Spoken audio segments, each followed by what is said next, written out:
Supreme Court delivered a dramatic change to abortion jurisprudence in the case of Dobbs versus Jackson Women's Health Center released last Friday. This decision overturned 2 landmark legal precedents protecting a woman's right to abortion. In a historic and far-reaching decision, the United States Supreme Court officially reversed a 49-year-old ruling. The ruling, unthinkable just a few years ago, was the culmination of decades of efforts by abortion opponents made possible by a conservative court fortified by 3 appointees of our former president. According to NPR, several states among them are Mississippi, North Carolina, and Wisconsin. They still have decades-old abortion bans on their books. With Roe overturned, these states could revert to a pre-Roe environment. Officials in such states could seek to enforce old laws or ask the courts to reinstate them.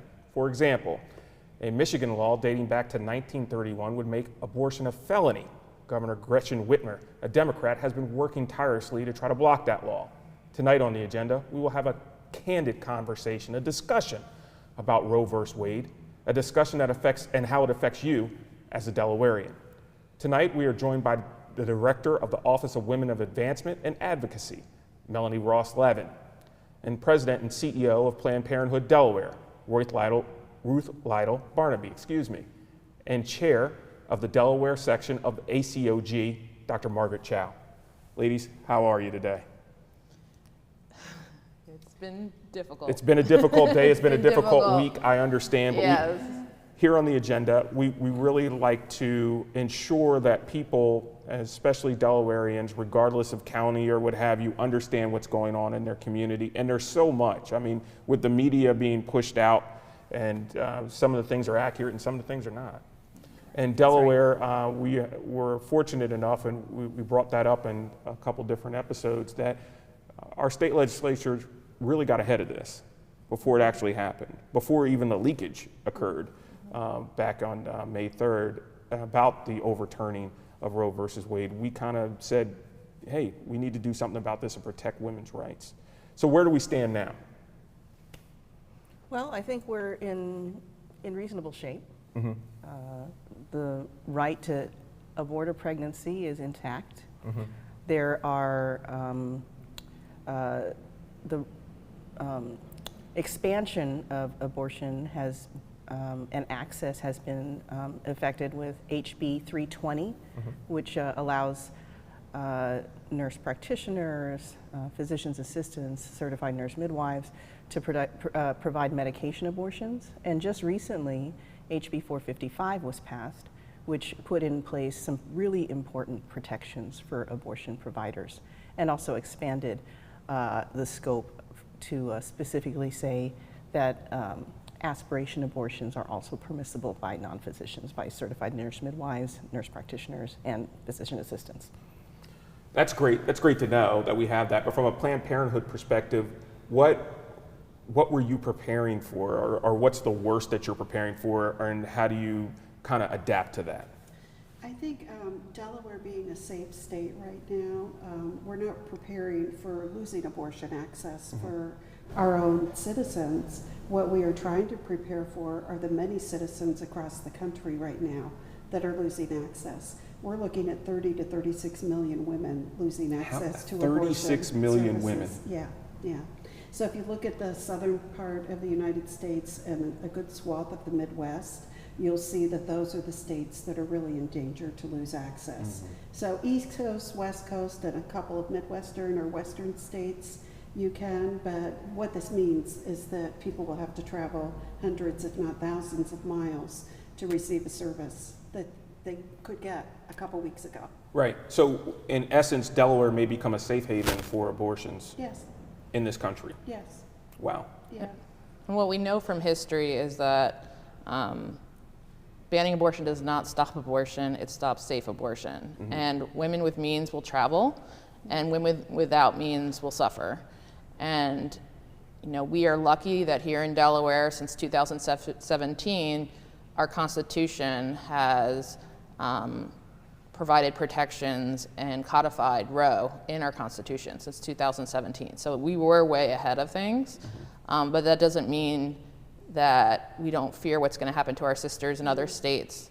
And also, we are a small state. If we have a lot of people come to the state, what does that mean for the women in our state in terms of their access? And so that gets to the unpredictable question as to, how many women are going to come to Delaware, and how do we make sure that we serve the women, Delawareans, and also our new visiting friends who are coming, and how do we make sure that they have a good experience here in our small state? Right, and what I've read, horrible stories that have not come to fruition, but what I have heard is that there could possibly be prosecution from the states in which they originally came from.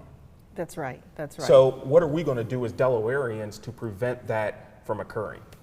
Or what can we do from a legislative standpoint? I mean, and for you as a physician, that has to be difficult. Do you worry about your license? Do you worry about, being prosecuted? I don't want to be placed under arrest.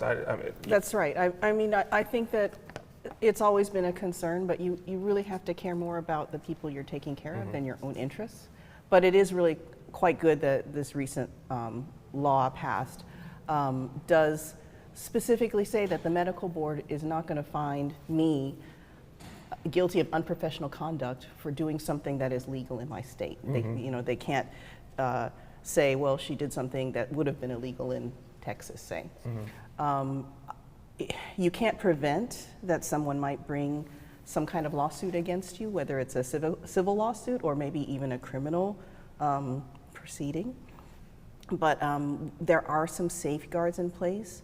For the civil thing, on the civil side, it would create a cause of action. So if I had some kind of fine levied against me, I would have the right in Delaware to sue that person back and say, sue them back for the fees and also for my attorney fees. It doesn't make me feel very good that in the process of providing essential health care to a patient that I might be prosecuted for that. But at least there's some reassurance there that there's some protections in place. And has ChristianaCare already had a conversation with you, or what is, their idea on how they're going to deal with that in case this happens? Well, ChristianaCare, being one of the major medical centers in the state, the major medical center in the state, is aware that they will probably have a lot of people come through their doors. And I think that in anticipation of that, the chairman of the department actually asked me in my role as ACOG, what are we going to do? We need to do something. We need to make ourselves safe.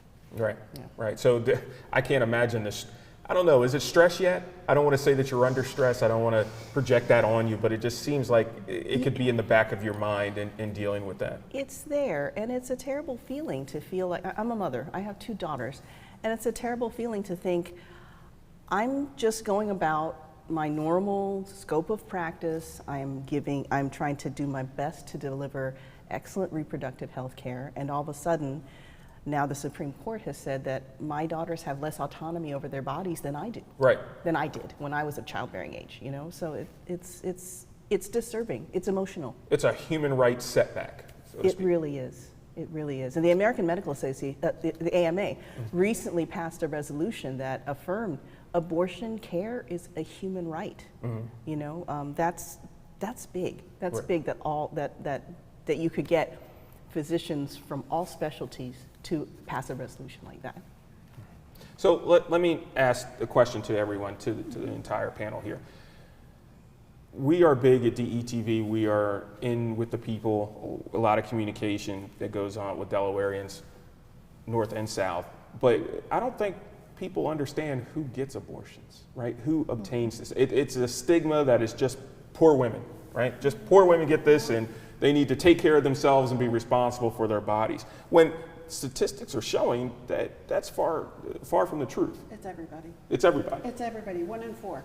Okay. 1 in 4. So if you're in a room with 8 women, 2 of them most likely will have had an abortion. And it goes beyond socioeconomic needs. Yes, but the problem is that it disproportionately affects poor people because poor people have less access.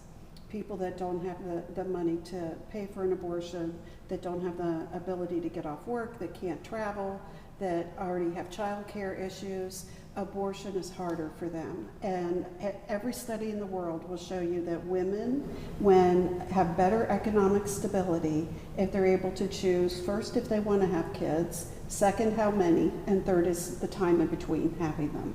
And that has everything to do with economic stability, or whether you might be living your life impoverished your whole life, because that you can't catch up.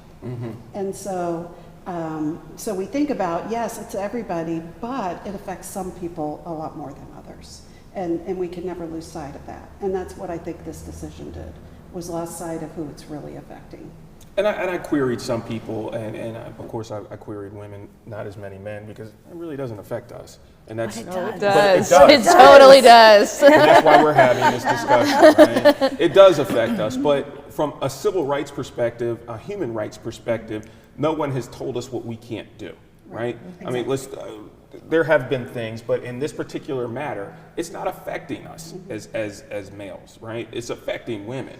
So, I mean, what were your thoughts? And this may seem like a juvenile question, but I talked to someone today and they said, you know, I am pro-life, but I am so angry at the fact that they took away my right to make that decision, right?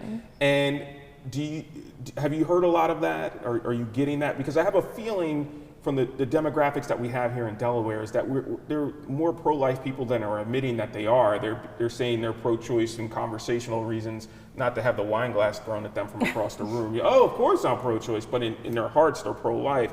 But the problem is they feel as though their right to choose has been taken away. Are you getting that? Yeah, I mean, I think, you know, there's lots of people who might say, reasonable people who will say, you know, I myself might not have an abortion because of my circumstances, because of my religious beliefs, because of where I am in life. But that means that I'm not going to make that decision for others, which makes a lot of sense, right? You can't put yourself in everyone's shoes. You know, there's a variety of religions in this country. There's a variety of circumstances in this country. And so being pro-choice means that you are not going to put your judgment and you're not going to kind of project what's happening with your life onto other people. You know, we know that people get abortions for all different reasons, and it's more than fair to think of this complex issue in that way. And I think that this case, you know, woke up people. I mean, people who've been in the pro-choice world for a while were already wide awake, but there's a whole bunch of folks here in Delaware who are now, you know, angry for lots of different reasons, and they should be. I mean, it's infuriating. It's very, very frustrating. I mean, we deserve more. Women and girls deserve more. My girls, I have 2 girls who are little girls, and they deserve more. They deserve to have as many rights as I had during my lifetime. I talked to my grandma, who's 98. She's already gone through this and back, and she was a nurse when there were no women doctors, and you had to go in front of a panel of male doctors before Roe to try to argue why, you know, you needed to have an abortion based on your health circumstances, and it was awful. And if you have older women in your life, it's really good to talk to them, because they can give you that perspective of what it was like before Roe. And that's where we're going back to, and that was a really sad place. That was where women died, women suffered, wealthy women traveled, but it's not a place where we want to go back to, and anyone who knows history knows that. Right. And that's what I worry the most about little teenage girls going through the panic of becoming pregnant in an unexpected way.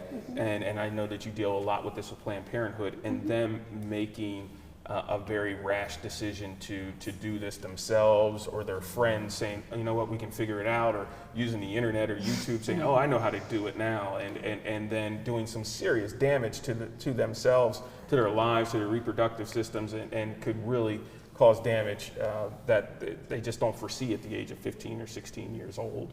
What I want to tell you what I'm worried about, and I was hoping that we could have a further detailed discussion in regards to politics. But do you see this as a building block to other things? I really do. You don't have to imagine. Like, is contraception next? Is birth control next? Clarence Thomas called it out.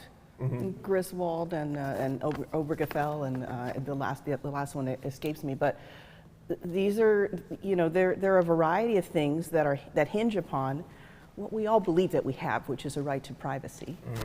And they are threatened.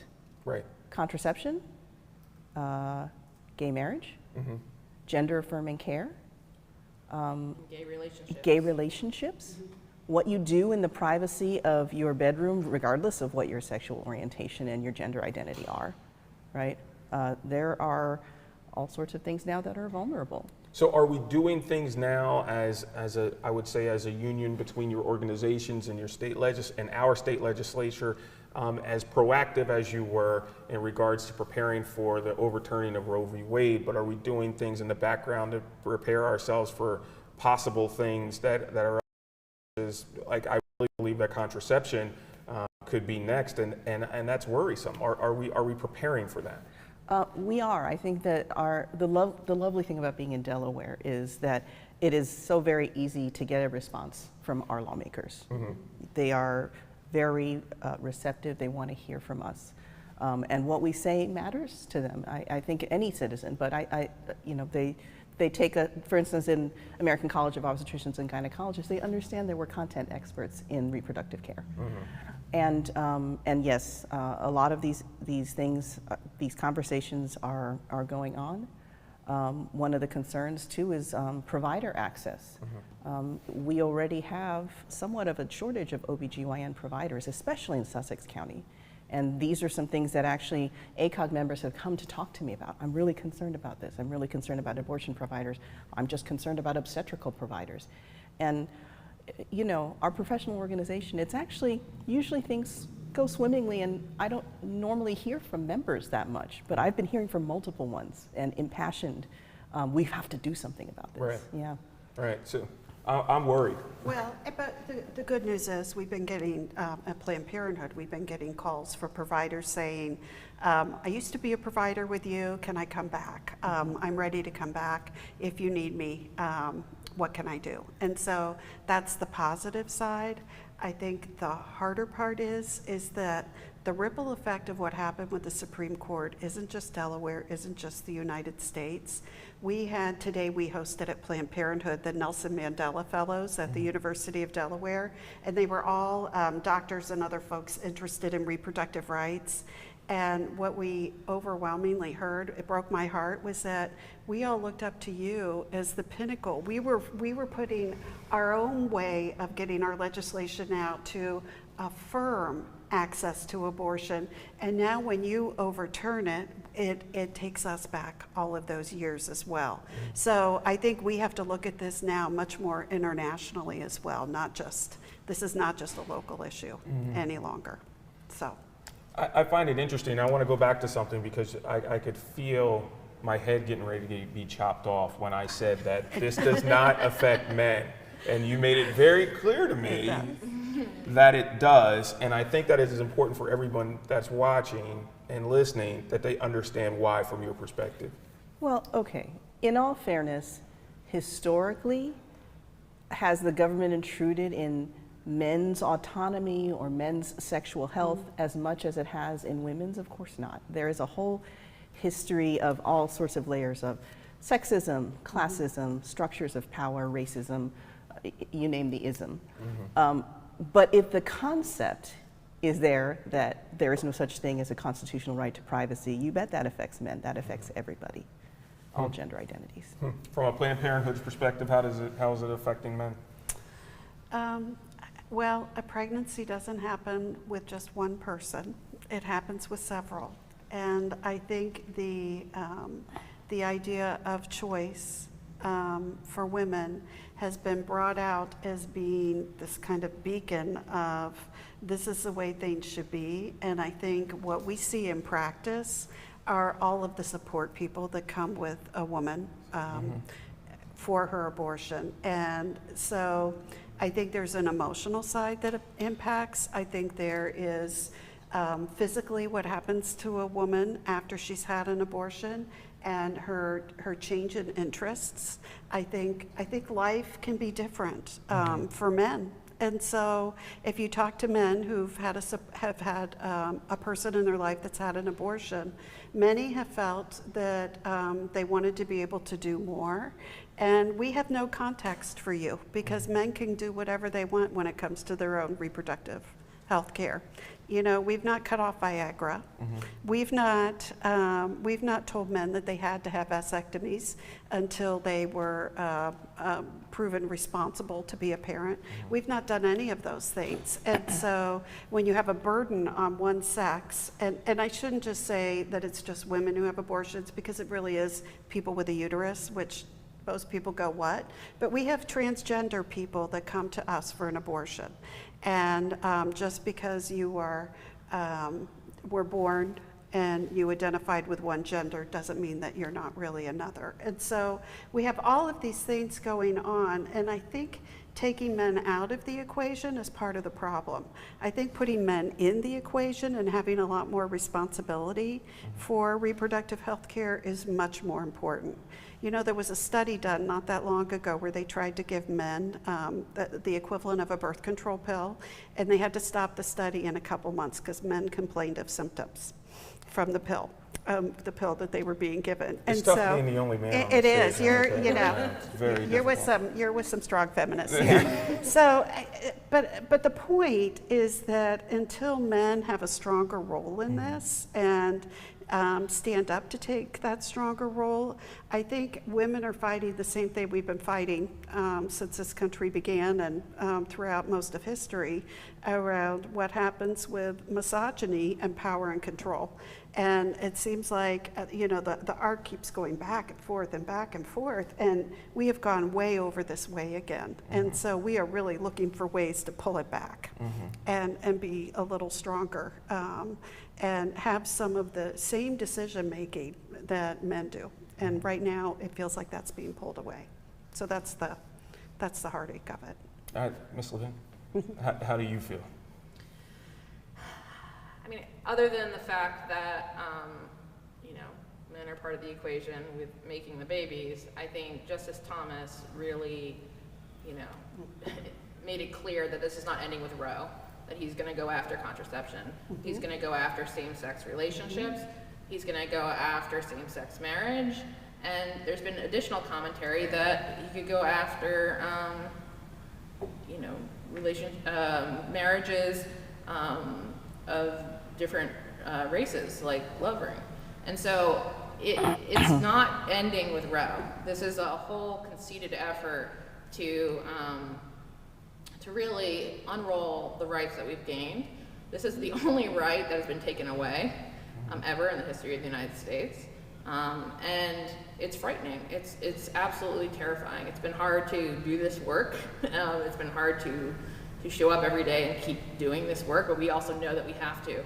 And I think all the guys out there should go hug any women that they're in their lives, because in their lives, not random women, but any women in their lives, because it's really terrifying. Yeah. It's really terrifying, and it's I'm seeing commentary online where people are saying, well, I'm not sending my kid to a state that's going to ban abortion, for college. Like I'm changing where I'm looking at college. I'm changing where I'm vacationing. I mean, it's absolutely terrifying.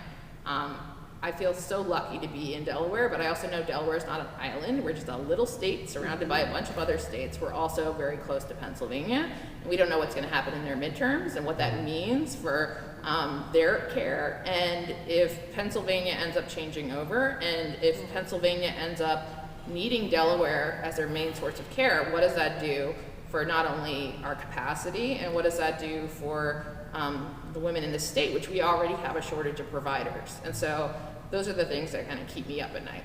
Really? Well, and the other piece to it is that we can add on additional abortion services, but my commitment is also to keep up at the very same level all the other family planning services.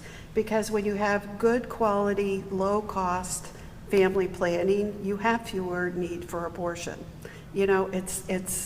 When you can't provide the access to the birth control, you'll have more.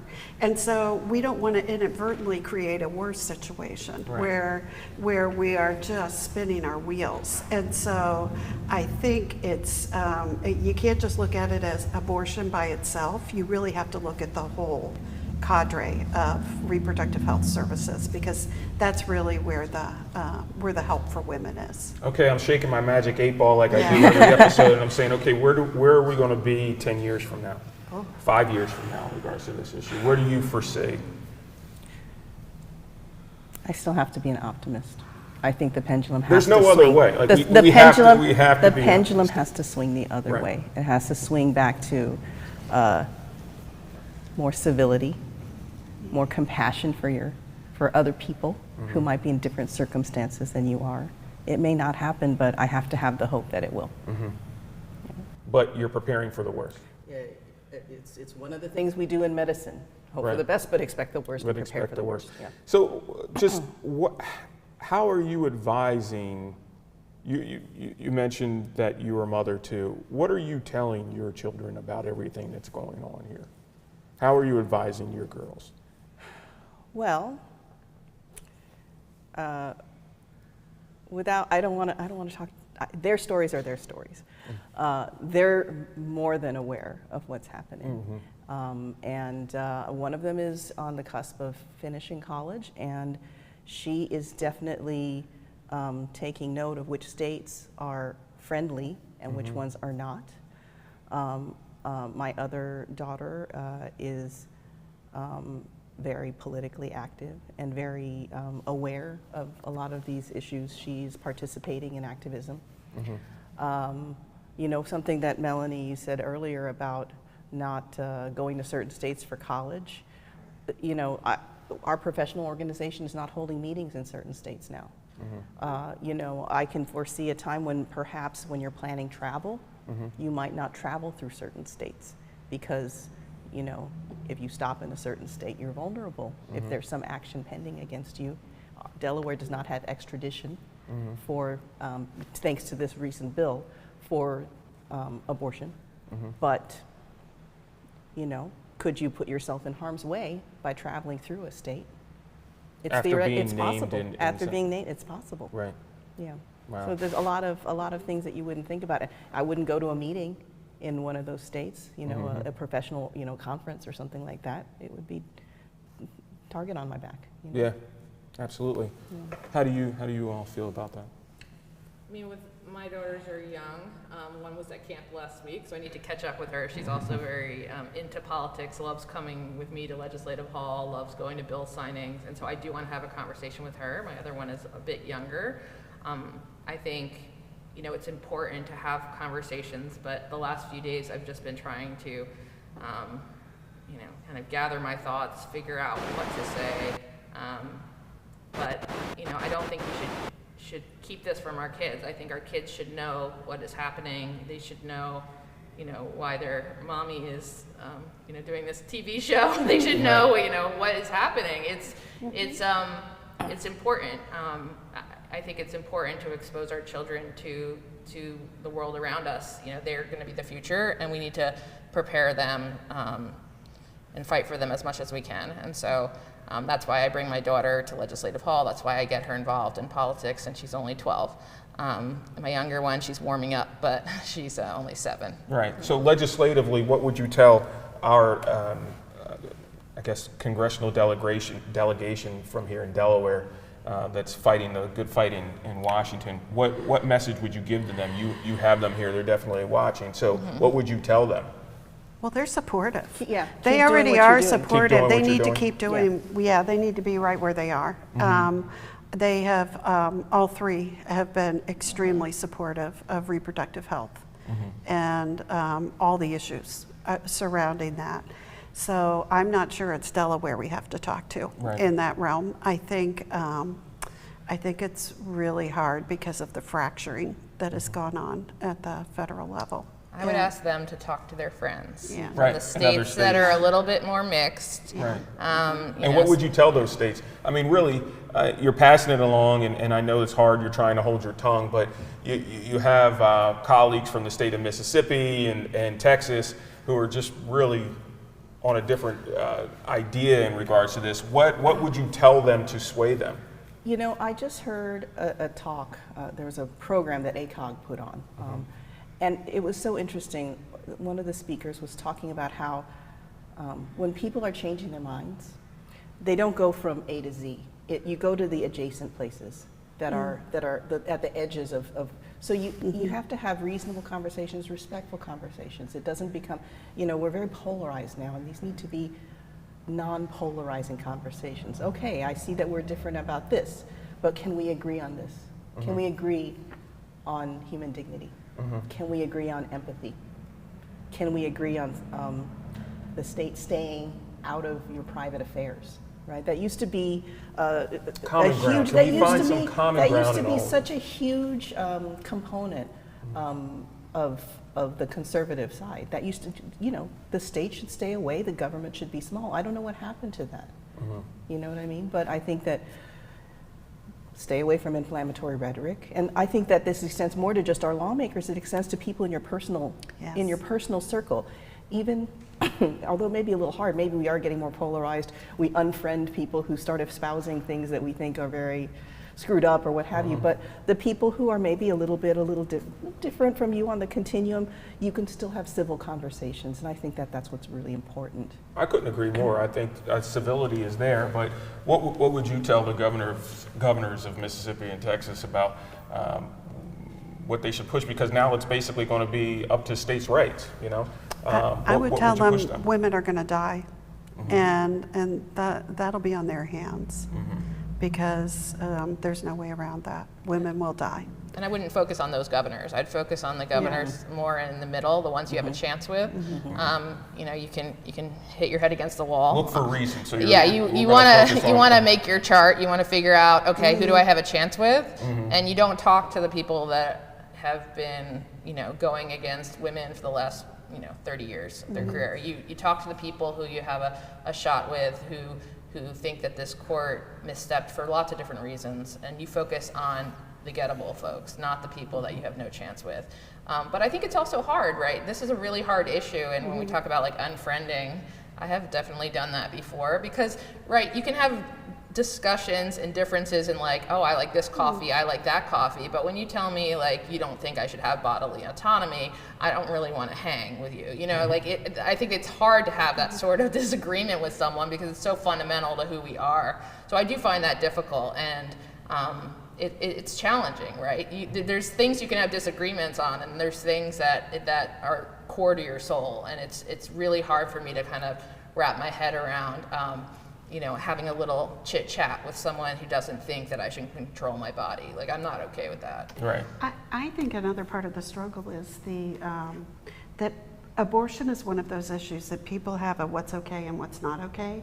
What do you mean by that? What's okay and what's Well, not first okay? are the circumstances. If it's a birth control fail, if it's a rape or incest or sexual assault, those are more okay. If it's I got drunk, not okay. If it's I slept with someone I didn't know, not okay. That people have lines that they draw on that, and then people have a lot of lines that they draw about how far along you can be before the abortion's not okay. Is it 2 weeks? Is it 6 weeks? Is it 12 weeks? Is it 14 weeks? Is it 16 weeks? And if you ask a room full of people, you'll get a room full of all different answers. And when we have that many differences, I think people kind of shut down. And they shut down the conversation because it's hard to talk through that I might feel something very different than you on that issue, and the complications around that get really, really edgy because we're dealing with shame that has been around for a long, long time. And abortion shame is real. It's real. And the challenge, right, we know it's safer for women to get abortions earlier, but when you're putting up all these barriers, the barriers to finances, the fact that it's largely not covered, the barriers to travel, there's large parts of this country that are now going to be completely blocked off. That it's not just driving a couple hours, it's more like driving a couple days or flying for large periods of time.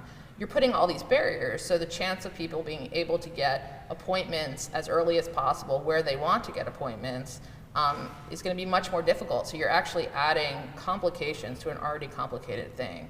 And you're putting women further at risk to having abortions later, which isn't fair to them, isn't fair to their families. We know a lot of people who have abortions have other children, so they have to figure out childcare, they have to figure out transportation, they might be working a minimum wage job that has, we're in a country that does not guarantee paid leave, does not have guaranteed sick leave, we don't have maternity care, paternity care, we don't have socialized medicine, formula. we don't have baby formula, and so we're stacking all these things against women, and then we're saying, oh, and by the way, we want you to have children, but it's just really impossible. And I think people forget because it seems such an everyday thing to them, but having a baby is much more dangerous than having an abortion. And when we say women will die, sometimes people just let that go right past. But I don't think that they understand that it's monstrous. Asking someone to carry a pregnancy when they don't intend, they don't want to have. Just from a mental health perspective alone. But it's dangerous. You accept that risk as somebody who's trying to build your family. You say, and you may or may not. I see a variety of patients, and there may be extremes where they haven't even contemplated, oh, I might have pain in childbirth, or I might need a C-section. Oh my gosh, I hadn't even thought of that, because they have a certain expectation through however, I don't know whether it's watching TV and reading books or their friends' experiences.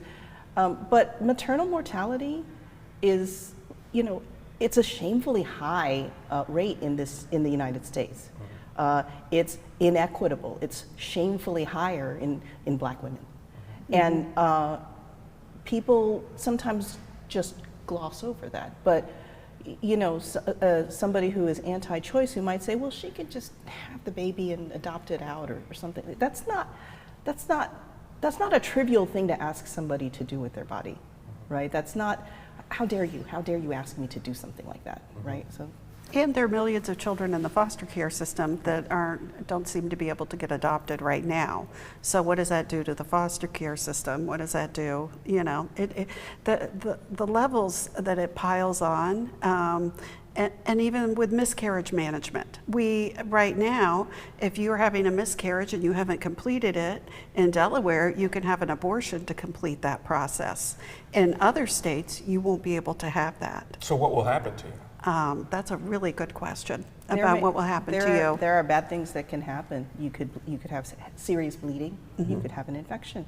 I'm already hearing things from colleagues where in the states where these laws are not thoughtfully drafted, where they don't really know whether it's okay to treat an ectopic pregnancy, a life-threatening condition where the pregnancy implants outside of the uterus on your tubes or something like that. The tube ruptures and you bleed to death. And the way these laws are drafted, so what really is life-threatening? How bad are we talking about? How much blood has to be in that woman's abdomen? Is it different per state? Yeah. Is it different? Is that the way we're... It may be the unintended consequences of however those laws are drafted. Right. If you asked an anti-choice person, do they intend for a woman to die of an ectopic pregnancy, I would venture to guess most don't intend that. But the rigid way in which those things might be drafted will lead to that situation, and they did not think through all the situations that could be. And that's really the key of it. If you are in a particular bubble of your existence and you can't contemplate somebody else's experience, that's where you really get into some trouble. And that's where you get into cruelty to other people. Wow. And that's what I'm thinking, is going to be a la carte via state? You know what I mean? Yes. You got to go to yes, it is. State depending upon your situation. Yeah, there's tons of charts right now, and they're color coded, and they show you which states are in which have which restrictions. Are they a complete restriction? Are they a restriction by weeks? And we just are lucky to be in a state, but it shouldn't be luck, right? We shouldn't. All these women should not have to rely on luck in order to get care. And going back to the miscarriage issue, in terms of finishing off a miscarriage, I had a miscarriage. I ended up having an abortion in order to finish the miscarriage. And it was awful on my mental health to stay pregnant knowing that I didn't have a viable pregnancy. So I was, having, my stomach was starting to grow, but I didn't have a viable pregnancy. And then everyone starts coming up to you and asking you about your pregnancy, and it's awful. And so it was, to me, like a real mental health issue, and also was able to, think about, trying for another baby in order, to having that procedure in order to, put it behind me. And the thought that these women are going to have to suffer in silence or suffer on their own or possibly bleed out because they can't have that procedure and they know they don't have a viable pregnancy, that's heartbreaking. And it's just, it's incredibly annoying. I'm beyond annoyed. It's cruel. It's cruel. It's cruel. It's very cruel. And tons of women have miscarriages, and tons of women have abortions, and there's many reasons for that. And just the thought that we're having this discussion in 2022 is just crazy. So we're in 2022. Let me ask you something that I know that you've heard. There's a spirituality portion of this too, right? So some folks say, well, it's against the will of God, and you're going against these things. And I know you've all heard that before. What would you say to that, to someone who's going through and is really debating, and better yet, to those governors that you think that you can still reach that are putting that on their plate when they're weighing the decision in regards to states' rights? I mean, there is a spiritual side of this. That forces people to be pro-life, but are supporting this legislation. What would you say to them? Well, I would say that, you are free to follow your religion and your God, but that's not everyone's religion. And, right now there's a lawsuit from a synagogue in Florida challenging the Florida ban. I think it's a 15-week ban, because Judaism allows for abortion in certain circumstances. And I'm Jewish. That's something that I've always been taught. And the idea that we all have to follow one religion in this country is crazy. I mean, it's not fair to the fact that there's lots of religions in this country, and we should all be free to follow our own religion and follow our own, ethics that are part of that religion. And it's, I think if someone says, well, what should I do? This is what I think. Then don't have an abortion. Like, you don't have to have an abortion, but don't put that on me. I don't have the same religion as you, and that's not fair to me. Right. I mean, it becomes sort of these perverse things, like it's offending my religion for me to witness your sinful life or what have you. But, it would just be as offensive to your religion for me to force you to sin, whatever it is the sin in your religion. And, even our dominant religion, Christianity, is not monolithic. I'm a pastor's kid. My father is a minister. It's a non-denominational Christian church, fairly evangelical. And when I was early in my training, I had a conversation with my father. I said, how'd that go? You would be very surprised. I would love to hear it. because I said, Dad, I do think you need to know that I perform abortions. And he said, well, I guess there may be some circumstances in someone's life when it's not time. End of story. That was his reaction. I was floored. I wanted to say, who are you and what did you do with my dad? Right. But, sometimes you're pleasantly surprised when you have these conversations that you might assume someone has a certain set of beliefs and assumptions and what have you, but everybody has their own experiences. And I'm sure his experiences were also heavily influenced by the fact that he grew up in Taiwan. We were born in China, but grew up in Taiwan. And there were different attitudes there too. So although he became a Christian later in life, became a minister later in life, I think some of those experiences too informed how he formulated his reaction to me. We have a clergy for choice at Planned Parenthood of Delaware, and we have about 15 clergy that are from all different denominations, and they are very clear in their support and how they can better support our abortion patients, and really don't view it as a conflict at all with what they do in the pulpit, how they work with their own parishioners, and are often writing letters to the editor, working with their own congregations to try to become a little more sex positive and to really reinforce the love of God, not the angry God. So, and they work with our patients. So we, if our patients, sometimes our staff get in over their head. If it's, if a patient says, "Am I committing a sin? Does God love me? Am I going to hell?" Those are very common kind of questions, and it's so nice to be able to call one of our clergy to talk with them. And give them that kind of spiritual support. So I think it's time we help religion and spirituality join with people as opposed to use that as a way to separate. And there are people out there starting to do that more and more. The other thing I want to talk about is, and we kind of breezed over it, but who are the most vulnerable affected by this? Let's paint a picture. We said, you know, it's everyone, and it's just not one particular socioeconomic group. But let's paint a picture. Who is this, maybe not in this state, but in other states, affecting the most? Poor women from states with bans that are surrounded by other states with bans, largely women of color, and they don't have the money to travel. They don't have the resources to pay for childcare, extra childcare, to lose work days to travel. This is who it's going to affect the most. I'm going to add on to that too. If you think about anyone who might have had some trouble for various reasons accessing health care, adolescents, right? Maybe it has to do with supervision, transportation, what have you. Incarcerated persons, right? There's sometimes not the resources and the will to provide reproductive care to people who are incarcerated. People of color, not just because of the economics, but because there is a historical barrier, lack of trust because of the mistreatment of certain groups by the medical profession, unfortunately. It brings me great shame, but that's the truth.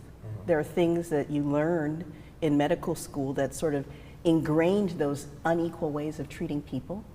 LGBTQIA people, you know, particularly, you know, it's well documented that lesbians, transgender persons are very, very, like, underseek care. You know, and rural populations, just because of the access. So any time that there's an issue of what stands in the way of a person seeing a physician, of seeing a provider, those are all people who will be vulnerable. This is a really big country.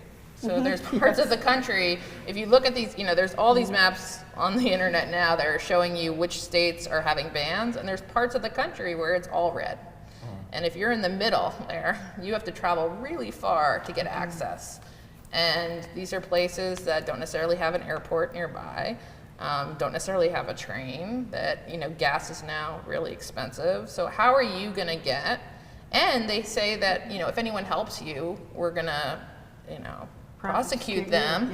And so that's a lot of fear is put out there. So it's really, really challenging. I think what's happening is that a lot of people are supporting Planned Parenthood, which they always should.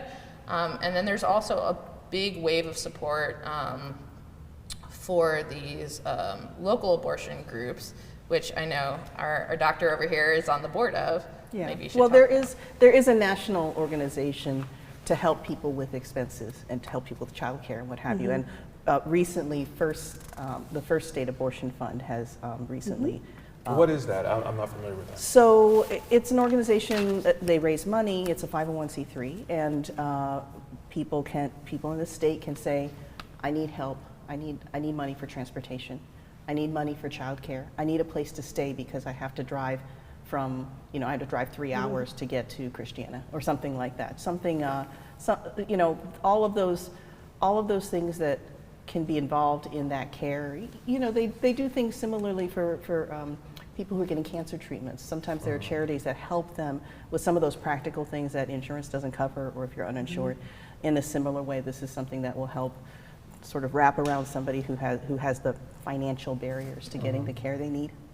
That's awesome. I didn't know that. It's new. It's brand new. Brand Brand new. new. Hot off the press. Yep. Wow. And it's important because we know those wraparound services cost a lot of money. We know people need support, and there's also a lot of people wanting to do something, and that's something very practical that people can do. They can get involved with Planned Parenthood, they can get involved with this new abortion fund in Delaware, and those are ways that we can, you know, it's not good enough just to get angry on the internet. We actually have to channel that in some way, so those are practical things that we can do as a friendly state. And vote. And vote. Yes. Absolutely. Vote, donate, activism, talk to your personal circle. There's many things that we can do. Yeah. Right. Tell me a little bit more about your organizations and what you do here in the state. This is your opportunity to rah, rah, rah. Yeah, so I'm the director of the Office of Women's Advancement and Advocacy. We are a statewide office dedicated to women and girls. We look at a wide range of bills and try to figure out you know, the best way to support them and see how they impact women and girls. We also do programming, and I advise the governor, I advise the Department of Human Resources for state employees. And so we really try to work on a wide range of issues, and I work with these ladies frequently on bills that impact reproductive health. Wow, wow. And I mean, Planned Parenthood does so much, but some people just think they're an abortion Just clinic, abortion, and that's it. which is about 4% of what we do. 4%. 4%, you would think it was 104%, but it's 4, and proudly 4%. We provide comprehensive reproductive health care, birth control, STD testing, cancer screening, annual visits, gender-affirming care for transgender patients. We have What is gender-affirming care? that's for people that are transgender that are transitioning. And so it's the hormonal care that they receive to help them through that transition. So we provide that. We provide STD testing and treatment. We provide HIV testing. We do comprehensive sex ed for the state of Delaware. We also have an advocacy arm, so we're involved in legislation and we're involved in elections. Right. And we provide abortions. 4%. 4%. 4%. And I mean, I know what ChristianaCare does. Well, and I wear many hats. But Delaware Section ACOG. ACOG is the American College of Obstetricians and Gynecologists, and we are our member, you know, professional organization for OBGYN docs. But at the same time, a huge part of what we do is, in addition to the science of care and promulgating, you know, hey, these are best practices, this is what all the evidence shows us, these are our committee opinions, is also advocacy for reproductive health. Because if our patients aren't doing well, how do we, you know, that's a different, it's the next level of taking care of a patient. Right. And I mean, I love the fact that we have these organizations here that are doing these great things in our community. And I'd like to thank every one of you for that opportunity. And I would like to thank our congressional delegation for all the work that they're doing. And we wanted to have Representative Brown here that was going to talk to everything that's going on down in Dover and what they're doing down there to prevent this idea that we can control other people's lives through legislation from happening, right? And being on the forefront and ensuring that not only young people, not only poor people, not only, and it just doesn't affect women, which I've been made very clear of today. You're welcome. And we'll never, ever say that or make that known again. And I hope it doesn't get forwarded to you if I do. But it affects so many people across the board. And being aware of all of that, and regardless of if you're red or you're blue or who you voted for, it still can affect you and your family, and those decisions are personal and they're yours. So thank you so very much for taking the time to educate us as Delawareans and viewers of the agenda. We appreciate it, and we one thing here about the agenda is we like boomerang guests, right? We want you back to talk about these issues and to educate so many people, because as you know, online, which is so much of our viewership, that's the only education that people are getting, right? Yeah. So we'd rather hear it from you first. So how can people support your organizations? Well, for me, you can go to de.gov/women, sign up for our list, follow us on social media, which is @DelawareWomen. That's where we post our activities, our events, That's where we share information, so I would start there. And for Planned Parenthood? ppde.org, and you can learn about our events, our activities. You can get online and make an appointment. You can learn all about reproductive health, ask questions. You can do a lot on that website. And for your organization? ACOG.org if you're interested in issues that concern physicians, but also women's health. And also for the First State Abortion Fund, it's First State Abortion Fund, all one word, .org. Well, we'd like to thank you very much for taking the time to having this discussion, a civil discussion, believe it or not, in regards to abortion here in the state of Delaware. And we, more than anything, would love for you to be informed on what to do in case this has to happen to you, and let you know that you are supported, and let you know where to go to obtain certain services here in the state of Delaware. We hope and pray for those that are watching at other states that you find an opportunity, a place to go for support and decision making in regards to your reproductive care. We also hope as a state and as panelists here that this bill will be overturned and that one's rights will be protected yet again, and it stays just there and does not branch out to other things. But if it does, it's great to know that you can find out your information right here on the agenda, and we look forward to seeing you next week right here on the agenda.